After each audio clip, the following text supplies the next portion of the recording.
ఇంత బరిదగించిందాని కాబట్టే పెళ్లికి ముందు నా కొడుకుతోని రాసలీలలు చేసి కట్న కానుకలు లేకుండా నా ఇంటికి వచ్చినావు. అత్తమ్మ మాటలు మర్యాదగా రాని, ఏమో పడతానే కదా అని నువ్వేది పడతాను మాట్లాడావు అనుకో, ఊకునేది లేదు. ఏమైందే అట్లా మొత్తుకుంటున్నావు? ఆ నీ కోడల్ని వెనకేసుకొస్తావు కదా, ఇప్పుడు అది ఏం చేసిందో తెలుసా? ఏహే ఆబో, ఆ బుజ్జి ఉత్తి మంచి కూడా ఎప్పుడు ఒకటే మొత్తుకుంటుంటావు. నువ్వు ఇప్పుడు ఫోన్ చేసి రేపు వాళ్ళందరిని రమ్మనిలే అనుకో, రేపు నా శవనే చూస్తావు, రేపు ఇంట్లోనే ఉండా. ఏమైంది చెల్ల, ఏమైందిరా? ఏడుస్తున్నావు ఏమిరా? ఏమైందిరా చెప్పు, ఏమైందో?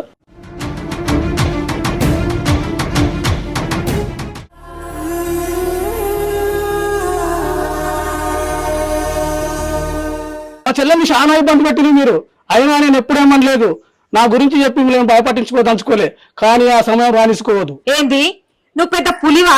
నీ గురించి చెప్తే మేము భయపడ్డానికి?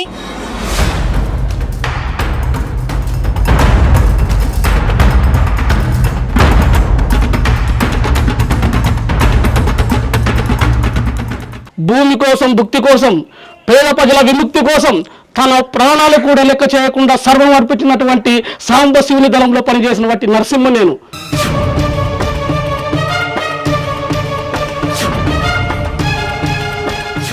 నాకు ఇంకొక పేరుంది, అదే అలియాస్ పాలమూరు గణపతి.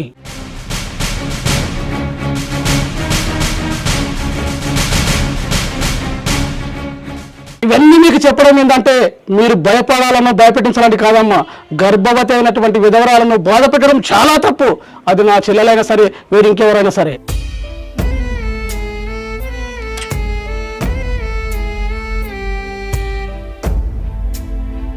ఎందుకమ్మా ఇలా చేయడము?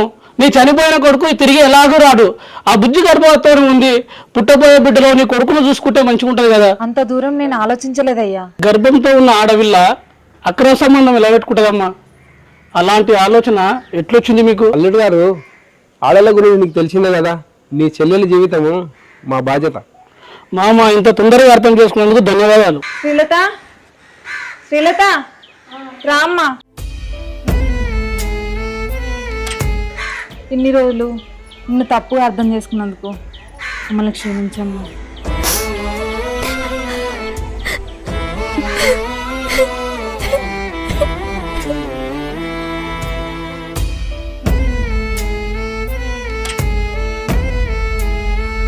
అమ్మా, మీ అత్తమామలతో నీకు ఎలాంటి ఇబ్బంది ఉండదురా. అందరూ కలిసి హ్యాపీగా ఉండండి. అన్నయ్య, నీకు చెప్పకుండా ప్రేమ పెళ్లి చేసుకున్నందుకే నువ్వు కోపంగా ఉన్నావు అనుకున్నా, అందుకే నేను పుట్టింటికి రానివ్వట్లేదు అనుకున్నా. అన్నయ్య నన్ను క్షమించన్నయ్య. పిచ్చిదానా, ఇన్ని మాటలు మనసులో ఉన్నాయరా నీకు? అలాంటివి ఏం మనసులో పెట్టుకోకు. సరే నేను వెళ్ళేస్తాను మరి.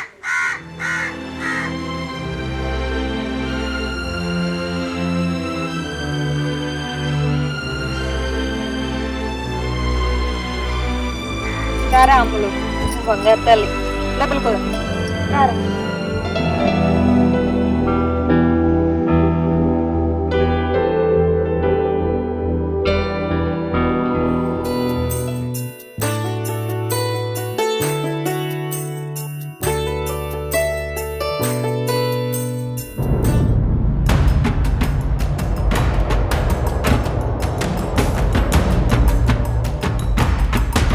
ఓ సప్నమా, సప్నమా జర బయటికి వెళ్ళిపోతే.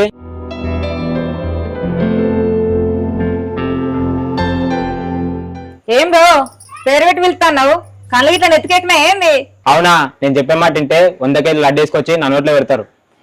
మేమే పుట్టాడు అప్పుల పాలయ్యి రందులో మేముంటే నీదేంది రయ్యాలొల్లి? గిసొంట్లు అని చెప్పి మీ కోడల పేరు మీద హరి 25 లక్షల పాలసీ చేసిండు. ఏదైనా పని చేసుకోవచ్చు కదా ఖాళీ ఉండే బదులు. నేను చదివిన చదివికి నాకేం పని దొరుకుతలే అన్న ఊర్లో. ఎల్ఐసి ఏజెంట్ వేసుకుని ఒక 4 ఉపయోగపడుతుంది. అవునా అన్న, నన్ను నమ్మి ఎవరు కడతారు నా పాలసీ? ఫస్ట్ పాలసీ నేనే కడతారా 25 లక్షలు. నామిని మాత్రం నా లవర్ పేరు పెట్టు. థ్యాంక్స్ అన్న.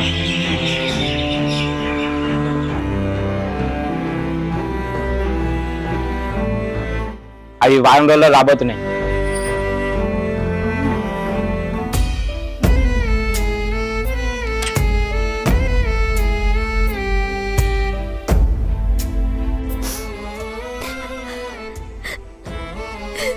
లత, నువ్వు నన్ను నమ్మొస్తున్నావు.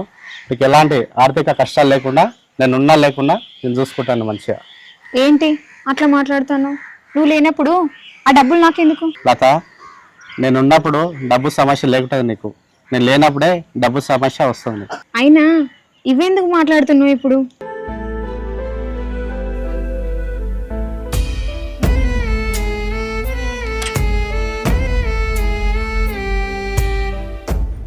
అక్క, శ్రీలత అక్క,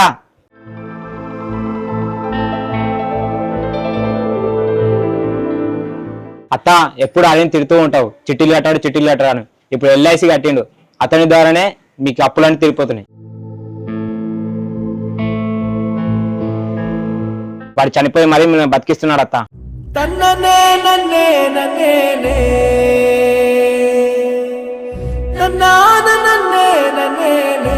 కన్నీటి సుడుల జడిలో ఒంటరై ఉన్నాయి వాళ్ళే. ఒక్కసారి వచ్చిపోవే, ఊపిరింక ఇచ్చిపోవే, దైవమై మనసుతోటి మన్నించవే.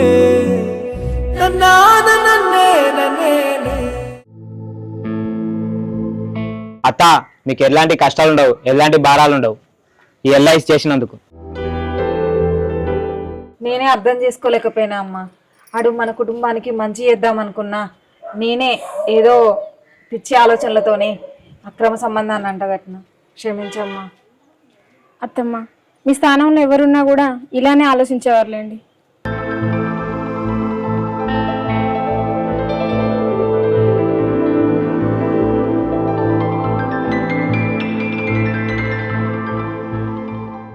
డబ్బున్న ప్రేమ పవిత్రమైనదైతే డబ్బు లేని ప్రేమ సంస్కారం తప్పింది. ఏంటో ఈ సమాజం డబ్బున్న వాళ్ళకే పెద్దపీట. మీరు కూడా మీ భార్య పిల్లల్ని ఖచ్చితంగా ప్రేమిస్తే వారి కోసం ఇలా ఏదో ఒకటి దారి చూపెట్టండి. మీ తదనంతరం మీ భార్య పిల్లలకి మీరే దేవుడవుతారు.